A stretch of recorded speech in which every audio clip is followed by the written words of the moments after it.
ഇനി നമുക്ക് കുറച്ച് അരിപ്പപ്പടം ഉണ്ടാക്കി നോക്കിയാലോ. അതിന് വേണ്ടത് പച്ചരി ആട്ടോ. അപ്പം ഞാനൊരു ഗ്ലാസ് പച്ചരി ഞാൻ ഒരു 5-6 മണിക്കൂർ കുതിർത്ത് വെച്ചിട്ടുണ്ട്.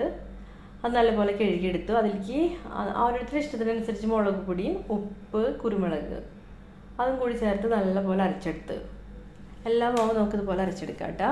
ഇങ്ങനെ അരച്ചതിന് ശേഷം മാവ് ഒരു നല്ലപോലെ അരയണം. നല്ലപോലെ അരഞ്ഞിട്ട് നമ്മൾ ദോശയ്ക്കൊക്കെ അരക്കില്ല അതുപോലെ അരഞ്ഞ് കിട്ടണം കേട്ടോ. എന്നിട്ട് അതിൽ ആവശ്യത്തിന് വെള്ളമൊക്കെ ചേർത്ത് നല്ലപോലെ മിക്സ് ആക്കാം. എന്നിട്ട് അതിലേക്ക് ഞാൻ കുറച്ച് കായം പൊടിയും കുറച്ച് ജീരകവും പിന്നെ എന്തായിട്ടെന്നറിയോ വെള്ള എള്ളും കൂടി ചേർത്ത് നല്ലപോലെ കലക്കി വെച്ചു.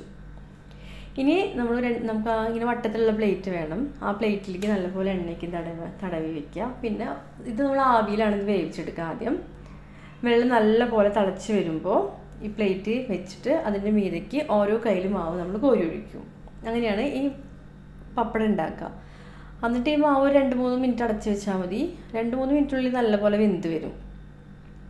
അതിനുശേഷം നമ്മളൊന്ന് തണുക്കാൻ നല്ലപോലെ തണുത്ത് വന്നിട്ടുണ്ട്. തണുത്ത് കണ്ടാൽ പെട്ടെന്ന് പാത്രത്തിൽ നിന്ന് വിട്ടുപോരും. നമ്മളൊന്ന് ജസ്റ്റ് ഇങ്ങനെ ആക്കി കൊടുത്താൽ മതി. പെട്ടെന്ന് നമ്മൾ കൈ കൊണ്ട് ഇങ്ങനെ ആക്കിക്കൊണ്ട് ഊരിപ്പോരും. എന്നിട്ട് നമുക്കിത് നല്ലപോലെ വെയിലത്ത് വെച്ചിട്ട് ഉണക്കാം. ഇവിടെ ഇപ്പോൾ നല്ല ചൂടാണ്, നല്ല വെയിലുള്ള കാലാവസ്ഥയാണ്. അപ്പോൾ നമുക്ക് വെയിലത്ത് വെച്ച് പെട്ടെന്ന് ഉണങ്ങി കിട്ടും. ഞാനൊരു കാലത്ത് ഒരു 8 മണി വെച്ചിട്ടുണ്ടായിരുന്നു. ഒരു 2:30 ആയപ്പോഴേക്കും നല്ലപോലെ ഉണങ്ങി വന്നിട്ടുണ്ട്. കണ്ടത് നല്ലപോലെ ഉണങ്ങി വന്നിട്ടുണ്ട്. ഇത് നമുക്ക് എന്നിട്ട് നല്ല എയർ ടൈറ്റായ പാത്രത്തിൽ അടച്ച് വയ്ക്കാം. ഇത് കണ്ടിട്ട് നമുക്ക് പൊട്ടിച്ച് വറുക്കാട്ടെ. ഇത്ര വലുത് വറുത്തെടുക്കാൻ പാടാ. അപ്പോൾ കുഞ്ഞാക്കി വറുത്തെടുക്കാം. എളുപ്പമാണ്, പെട്ടെന്ന് ഉണ്ടാക്കാൻ പറ്റും.